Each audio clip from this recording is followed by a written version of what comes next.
completing our discussions with the federal government at the Softwood Summit that we held this morning. I'd like to begin by thanking the federal representatives, the ministers and MPs who showed up this morning to discuss this crucially important issue for British Columbians. Our softwood sector is foundational to British Columbia. It is one of the largest employers, one of the biggest contributors to our provincial GDP, and when you look across the country, it's larger than the automotive sector, it's larger than aluminum and steel combined. It has an impact right across the country, and it deserves to be treated with the seriousness and respect that a sector of that size should command. I am confident in saying, coming out of this meeting, that the federal government understands that. We spent a lot of the meeting talking about the importance of this sector to communities large and small across the province, and ministers shared their own reflections on the impact of the industry in their home jurisdictions, and we have a shared commitment to work together to address the crisis that the sector faces. The unfair and unjustified tariffs imposed by the White House on this sector directly threatens thousands of jobs right across the country. And our deep concern is that without imminent action, that things will get significantly worse for families and for communities across the country, and particularly in British Columbia. Coming out of the meeting, we've agreed to a table of deputy ministers, senior deputy ministers within the federal government and provincial government, and senior representatives from the political level at a task force, a working group, to work, and we're talking about in a period of weeks, not months, on supports for the sector. We put forward a number of specific proposals to the federal government. We discussed those proposals in detail this morning. We heard from the senior representatives of the labor movement as well. And we have received a commitment from the federal government, a very positive response to that, to work with us on ensuring that we're delivering that. We are going to remain unified and together on communications, on strategy, so that British Columbians and Canadians know that the federal government and the provincial government are in their corner, are standing up for them, and are speaking with one voice on this. And so I want to thank Minister LeBlanc in particular for the leadership that he's shown on this file, Mr. MP Nur Mohammed for helping facilitate bringing us together, and all of the representatives here for taking this as seriously as it deserves, and working with British Columbia on this. With that, I'll turn it over to Minister LeBlanc. So,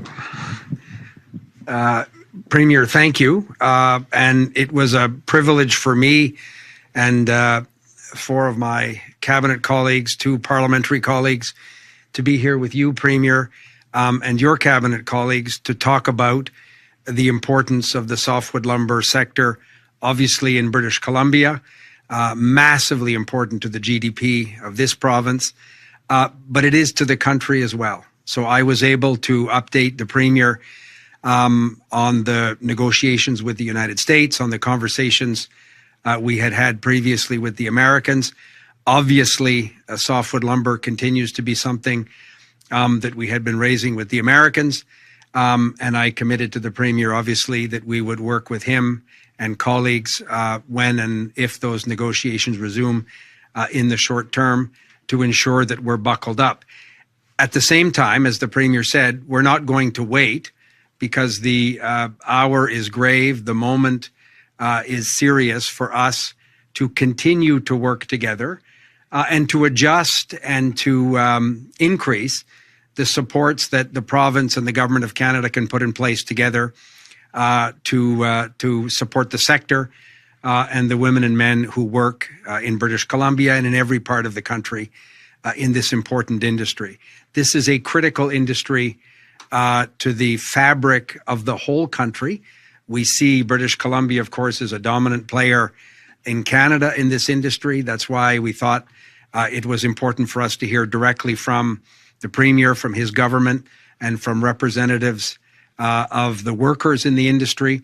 But we will, as a national government, of course, be having conversations with other partners across the country as we quickly put together measures that will support this sector in British Columbia and across the country as we face these unjustified American tariffs.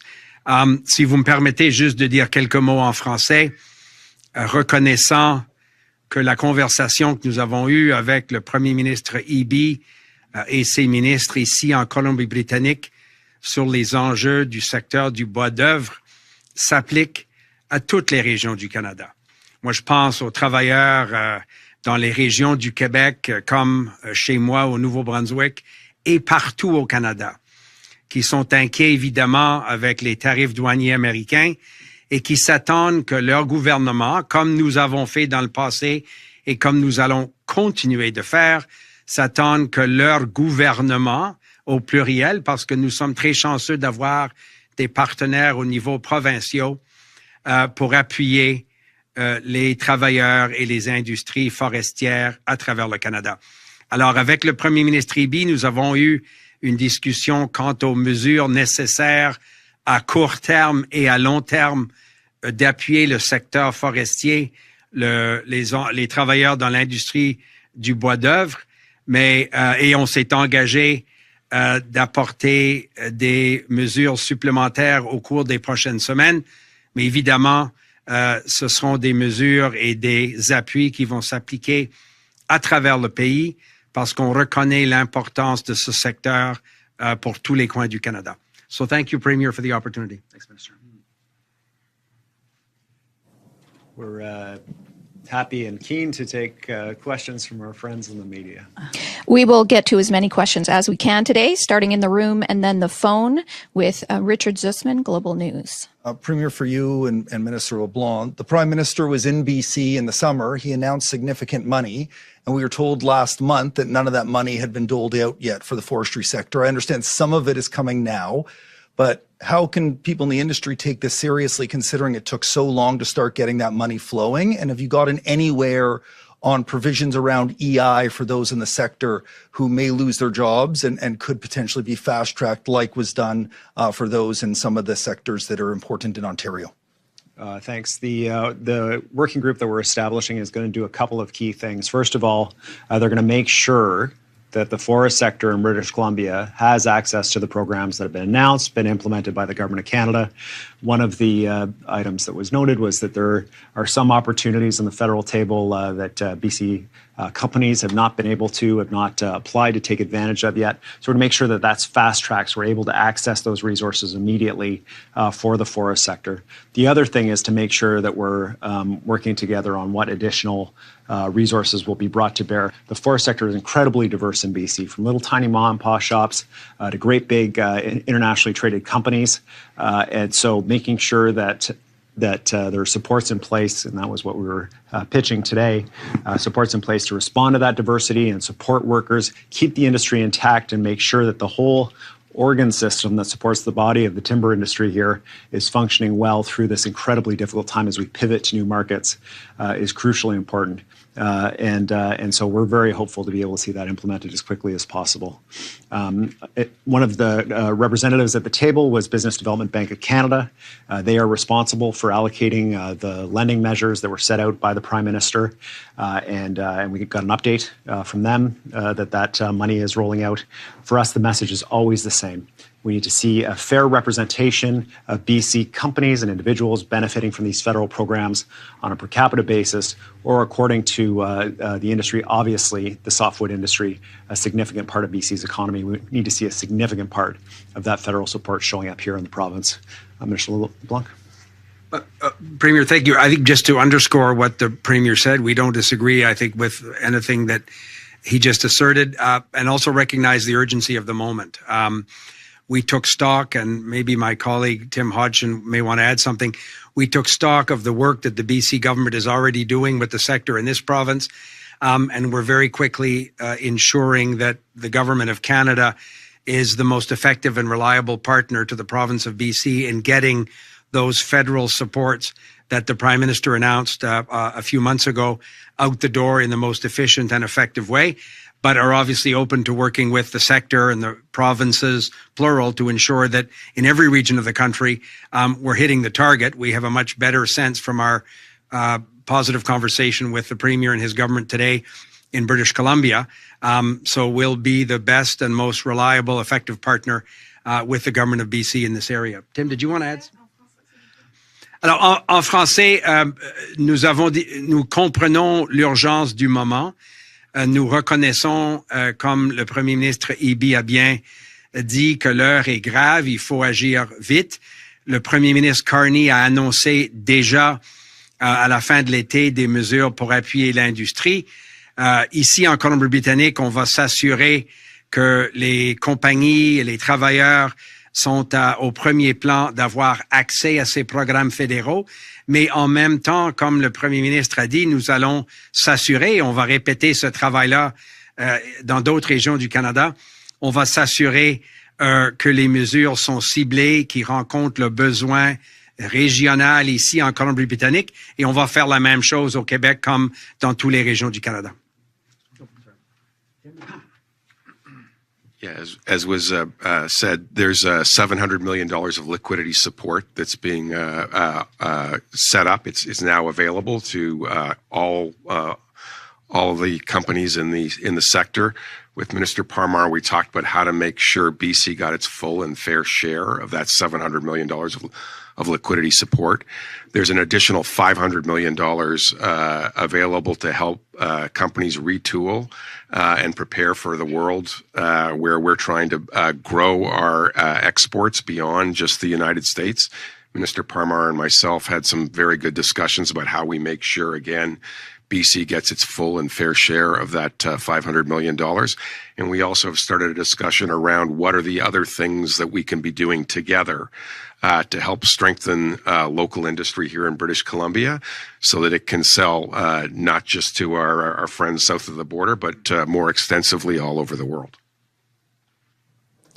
Follow up, Richard? Yeah, for the Premier, property tax expert Paul Sullivan says he's launching what's called a mass property tax appeal to BC assessment. Concerns around the impact the Cowichan Lands decision will have on property values in Richmond. What do you say to homeowners in Richmond who are incredibly concerned about their home values due to the decision? And what do you make of this potential appeal around the way that BC Assessment, which is operated by the province, values people's homes in that area? Yeah, thanks, Richard.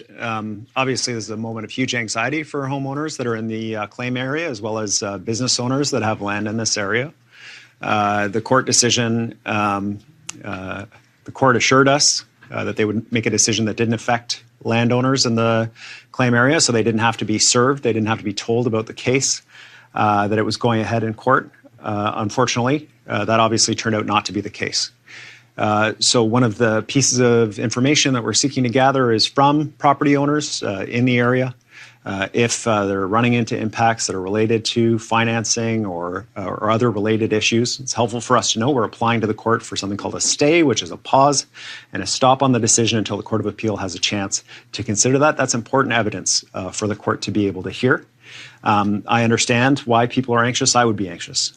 But I want to reassure people we are going to court. We're bringing forward any information that we have. Currently, to date, we don't have information that banks are reluctant to loan in relation to these properties. And it would be helpful for us if that is in fact the case to be able to get that information from homeowners. People still own their properties. You still are able to sell your properties. But the uncertainty, I recognize, is a serious issue, and we need to resolve that as quickly as possible, which is why we've been expediting our work at the Court of Appeal to be able to get there. Next up, Corentin Mattet, CBC Radio Canada. Hi, this is a question for Premier Eby. Do you feel that right now BC has its fair share of the federal government's help? Well, I'll be blunt. It has been incredibly difficult to hear that the topics being discussed with the United States are energy, aluminum, and steel. These are core industries, and I don't want to take anything away from other provinces where they are core industries, but they're core industries of other provinces. And we have an aluminum smelter, but with some support, they can quickly pivot to international markets. For us, it's the softwood sector. And softwood is to British Columbia as auto parts and steel are to Quebec and Ontario. And just hearing again and again that those were the topics being discussed federally with the Americans was challenging. I think that as of today, I feel much more confident. The federal government understands the severity of the crisis facing the sector, the impact of the industry across the province and across the country, and the need to be more involved. I feel that we're on the same team now, pushing forward, and that is huge for families in the province that are dependent on softwood, communities in the province that are dependent on that. And there's no one individual, I think, that I would say has failed to prioritize softwood. In fact, I know that Minister LeBlanc comes from a province where softwood is a huge industry. I know that this is driven by the Americans and what they want to talk about. But for us in BC, we need to hear softwood. We need to hear that it's being pushed. There's more than $8 billion sitting in a bank account of tariffs that could be used to resolve this issue with the United States once conversations begin again, which we hope they do soon.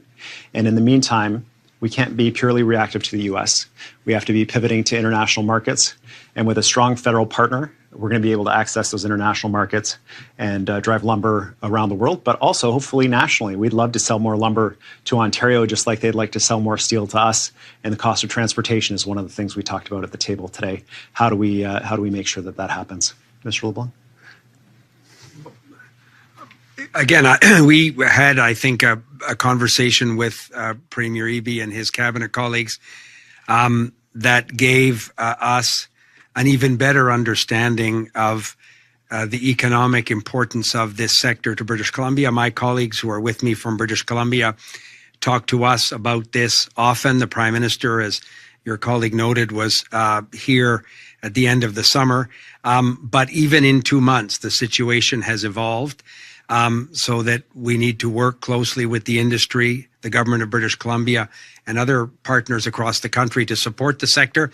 I think I was able to describe to the Premier the nature of the conversations with the United States. We do raise the importance of coming to a negotiated agreement with the United States on softwood lumber when we talk to them. As you know, those conversations have been suspended. When we get back to the negotiating table, obviously we'll continue to push for a negotiated settlement, but we're not in a position to wait for either the outcome of those negotiations or even for those negotiations to resume. We want to work collaboratively with the sector and the government of British Columbia and other governments to ensure that the supports are in place. So when these issues are resolved or attenuated, we have a softwood lumber sector that's competing around the world successfully and employing tens of thousands of people in communities big and small right across the country. Vous êtes chanceux, là, vous avez quelqu'un qui peut prendre vos questions. Moi, on a eu une discussion productive, constructive, amicale avec le Premier ministre Eby et ses ministres. On a pris le constat de l'urgence du moment ici en Colombie-Britannique, comme le Premier ministre a très bien indiqué. Nous nous sommes mis d'accord sur l'idée de travailler ensemble sur une base accrue, expédiée pour apporter d'autres mesures de soutien. Nous avons pris constat des mesures qui sont déjà en place, comment assurer davantage l'accès à ces mesures du gouvernement fédéral. Mais on a bon espoir qu'au cours des prochaines semaines, nous serons dans une situation d'appuyer davantage le secteur du bois d'œuvre dans toutes les régions du Canada. Follow-up, go ahead. Pour Monsieur Leblanc, en français encore une fois, s'il vous plaît. Là, vous venez de dire que vous venez de prendre conscience de l'urgence du moment ici en Colombie-Britannique. Jusqu'ici, le gouvernement fédéral avait surtout parlé de l'automobile, de l'aluminium. Est-ce que le gouvernement fédéral tente de rééquilibrer son soutien aux provinces avec cette annonce aujourd'hui? Et les choses well, please. Ah, OK, vous allez inverser ça. Mais je veux pas être désagréable, mais pas pour argumenter la façon que vous avez posé la question. Nous avons toujours avancé l'idée d'arriver à un règlement avec les États-Unis sur les questions du bois d'œuvre. Le gouvernement américain nous a dit qu'on va privilégier, comme le premier ministre Carney a indiqué suite à la rencontre à la Maison-Blanche il y a 3-4 semaines, nous allons avancer sur 3 secteurs et ensuite passer à d'autres secteurs qui sont aussi dans des moments d'urgence. Alors, je veux pas que les gens aient l'impression que nous avons pas avancé et nous allons pas continuer d'avancer le besoin d'arriver à une entente avec les Américains sur le bois d'œuvre.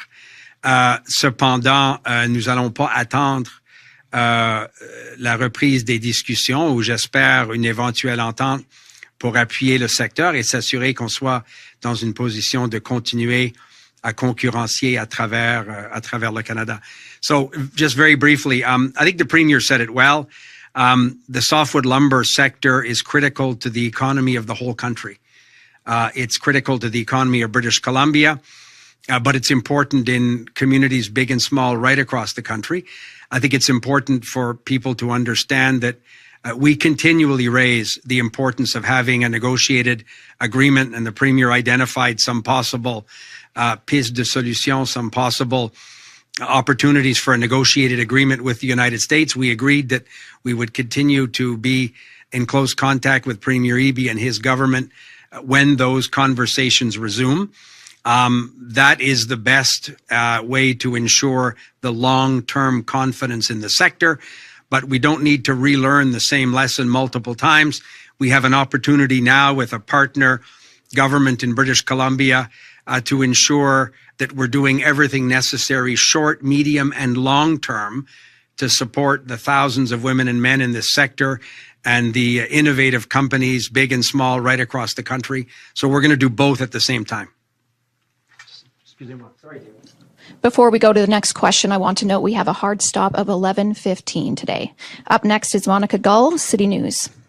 A question for Minister LeBlanc. BC is set to roll out its own sort of anti-tariff ads targeting the U.S. Given the reaction after Ontario did its own ads, the talks with the U.S. have stopped right now. The ads were pulled. Are there any concerns that the federal government has with BC doing its own ads? Is this something that maybe the two of you spoke about today? And did you maybe even ask BC to rethink rolling out those ads? Thanks. I'll start this one. We did have a conversation about the advertisements today. And, you know, one of the things that was crucial for me to communicate was that we needed an integrated, coordinated approach with the provincial and the federal government. And one of the things that I heard Minister LeBlanc say is that for his side, he wanted an integrated approach between the federal and the provincial government. That means that going forward, we're going to ensure that our communications are in line. When the time comes to speak with Americans, we'll do it in partnership with the federal government. And my belief is now that the province is not going it alone on softwood, that we have a strong partner here that's going to work with us to ensure that whatever the tactic is that's taken around negotiation with the Americans, whatever the tactic is that's taken around supporting workers and businesses, we're going to be doing it together. This is a shift in our policy in BC, and it's a recognition of the efforts that have been made. And I want to thank Minister LeBlanc, Minister Hodgson, Mr. Robertson, for your leadership on this, and the Prime Minister, to come to the table, for us to sit down, be frank with each other about where we've been frustrated, where the opportunities are, and how we're going to work together going forward.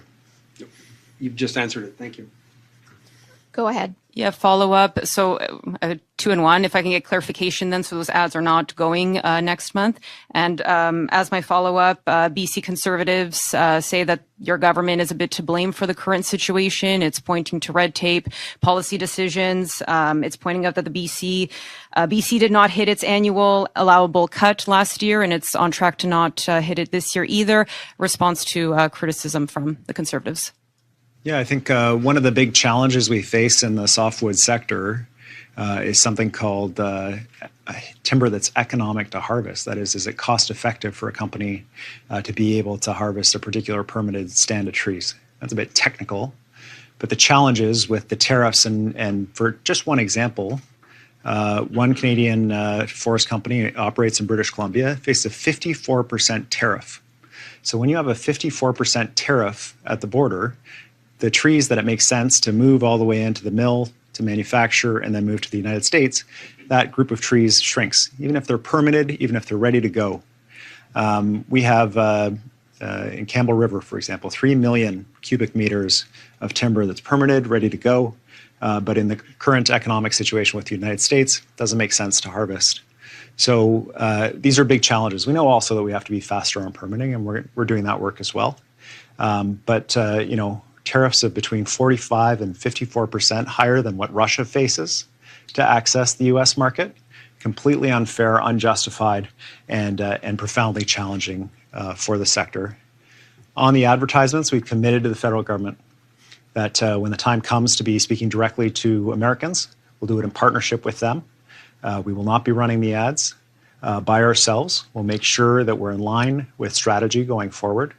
And that is a recognition on our part of the efforts that were made today around the table for us to work together as a team, integrated provincial and federal government, with our table, focusing on the future of the industry, how we reduce our dependence on the United States, and the present of the industry, how we support those workers and businesses to be able to survive and ultimately to thrive in a new environment.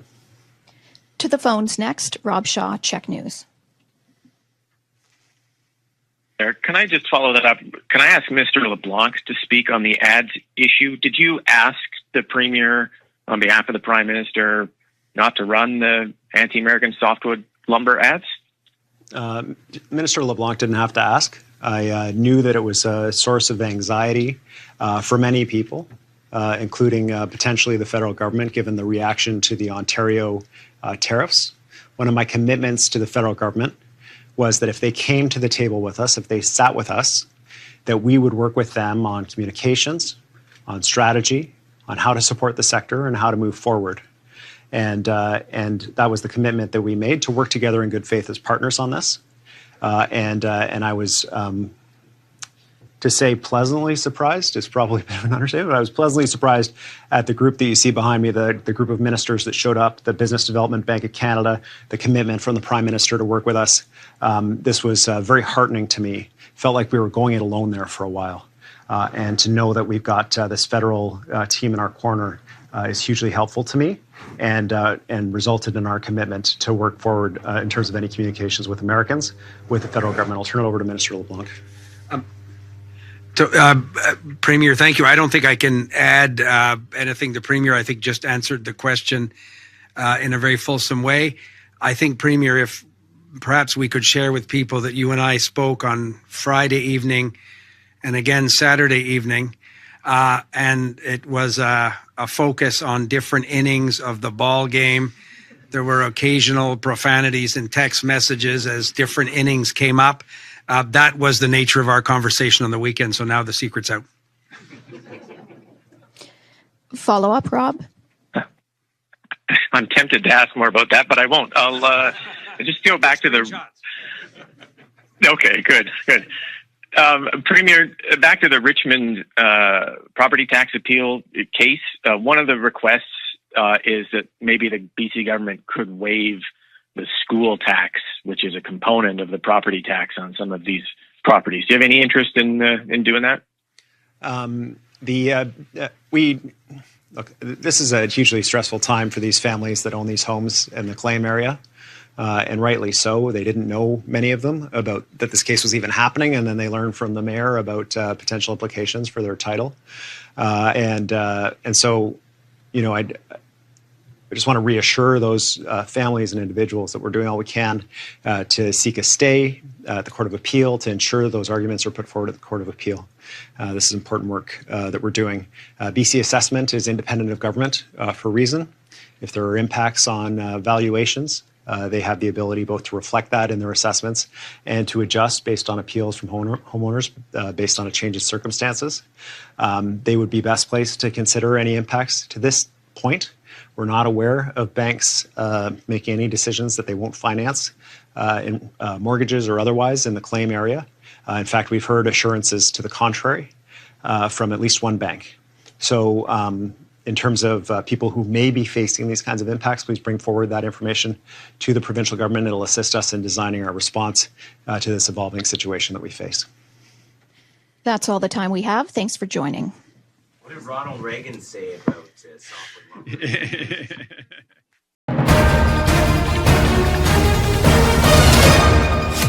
MC News, Canadian മലയാളികളുടെ വാർത്താജാലകം.